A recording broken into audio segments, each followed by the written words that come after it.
Hey guys, Dr. Nichols with another 2 cents. And today I want to talk about something called hunger. So, Dr. Bill Davis, William Davis, who's a cardiologist, is a good friend of mine, and he is like the grain and gluten Nazi.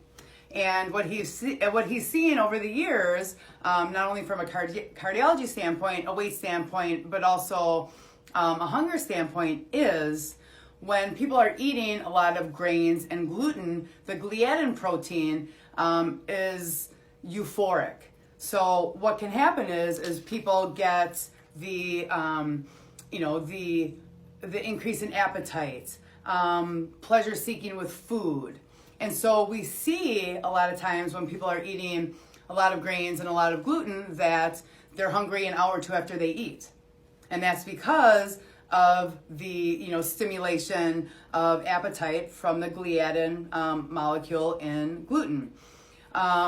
When people become tired or angry or just kind of the brain foggy, that is the same thing that is happening from this gliadin protein. So when people cut this out of their diet, they notice that they're not hungry as much, or they don't get ravenous an hour or two later, or they don't get the brain fog after eating, or they notice that maybe they're not as irritable after eating these foods. So you kind of have to look at what happens to your mood, what happens to you after you eat certain things. Take a step back and say, okay, is this creating some issue for me? So, and really the only way to know is to, either make some dietary change, do some food avoidance, but that's really, the only way people are going to know. And that's kind of a cool thing, because you'll see it yourself, because you're doing a little experiment on yourself. When people when they're eating more fats, when they're eating more of whole foods, getting rid of the gluten and the grains, people aren't hungry. They feel satiated. They're not, having, mental, emotional, angry outbursts because of, blood sugar and, just that fatigue standpoint from, blood sugar crashing.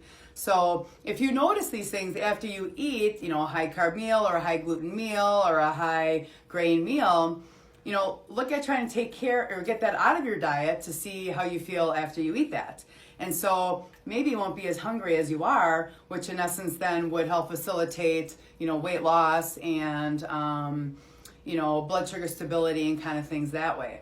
This is hard, especially with the holidays coming up, because so many of the holiday foods are, high in grains, high in gluten.